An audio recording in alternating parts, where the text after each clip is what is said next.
Bom, vamos terminar agora a lista 7. Então, o problema 9 ele diz o seguinte. Um recipiente de paredes adiabáticas contém 2 litros de água a 30 graus Celsius. Coloca-se nele um bloco de 500 gramas de gelo. Então você tem ali água a 30 graus Celsius, né?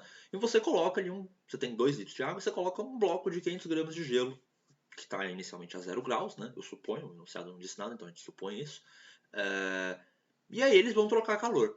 No item A, ele pergunta: calcule a temperatura final do sistema e use 80 calorias por grama para o calor latente de fusão do gelo. Então, o item A, gente, é um probleminha de ensino médio, é um probleminha de sistemas isolados do ensino médio. O que a gente tem que fazer? Como é um sistema isolado e não tem realização de trabalho, aqui variação de volume, o que importa mesmo é que a soma dos calores é igual a zero. Então, o calor trocado pelo gelo mais o calor trocado pela água, a soma dos dois tem que ser zero. Ou seja, o calor que o gelo ganha é o calor que a água perde. E eles vão trocar calor até que a temperatura dos dois sistemas se iguale. Tudo bem? O gelo, a gente tem que considerar primeiro a fusão do gelo. Então, a gente usa um calor latente para converter o gelo em água. Então, massa do gelo vezes massa do gelo vezes o calor latente de fusão. E depois, o gelo virou água. Então, a gente tem que pegar o calor sensível para levar esse gelo de 0 graus até a temperatura final que a gente quer descobrir. Então, massa de gelo vezes o calor específico da água, porque agora o gelo virou água, multiplicado pela temperatura final menos zero, que é a temperatura que o gelo está. Tudo bem? Quando ele virou água.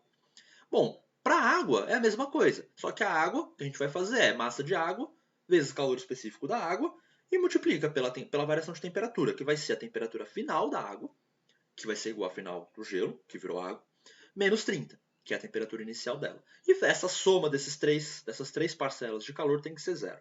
O que vai acontecer é que esses dois calores do gelo são positivos, esse da água é negativo. Quando a gente soma os três, isso dá zero. Tá? Aí agora é só substituir os valores. A massa de gelo é 500 gramas vezes 80, que é o calor latente de fusão, mais 500, que é a massa do gelo, que virou água, vezes 1, que é o calor específico da água, vezes TF, porque TF menos 0 é TF. E aqui fica a massa de água. 2 litros é 2 kg, que dá 2.000 gramas, vezes 1, que é o calor específico, que multiplica TF menos 30.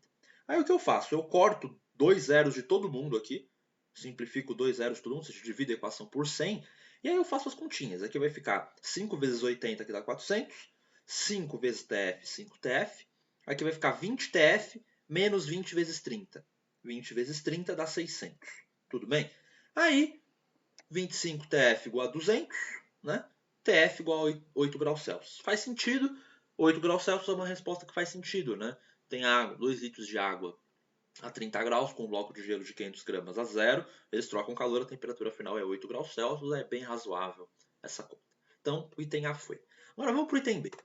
No item B, a gente tem aqui, só para anotar, que a temperatura final do sistema é 8 graus Celsius, 281 Kelvin.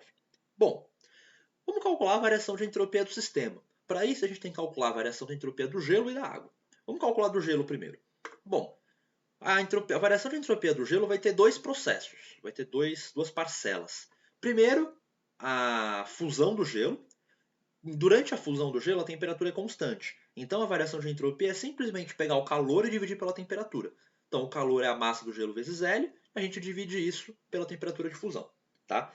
Já na segunda situação, a gente tem o gelo, que já virou água, então a gente já tem água aqui, só que a massa que a gente usa é a massa do gelo, que inicialmente era gelo. A temperatura não é mais constante, então a gente não pode só pegar o calor e dividir pela temperatura. A gente tem que calcular a variação de entropia infinitesimal e integrar. Lembrando que a variação de entropia infinitesimal é dQ sobre T, e o dQ nesse caso é mc/dt, né? Massa, calor específico vezes variação de temperatura infinitesimal. A massa e o calor específico saem da integral, fica mc aqui fora, e aí fica uma integral de dt sobre t.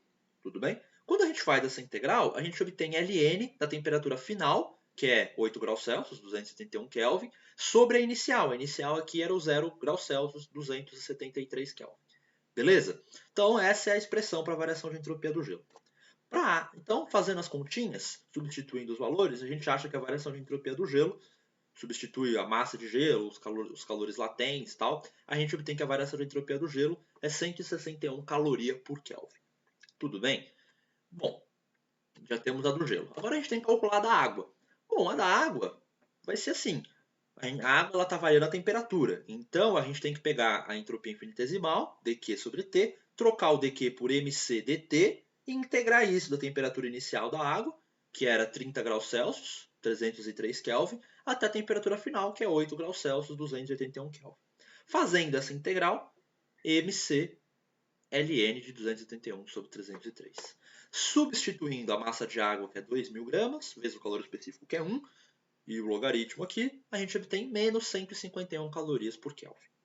Bom, para calcular a variação de entropia do sistema total, que seria do nosso universo, gelo e água, a gente soma essas duas variações de entropia.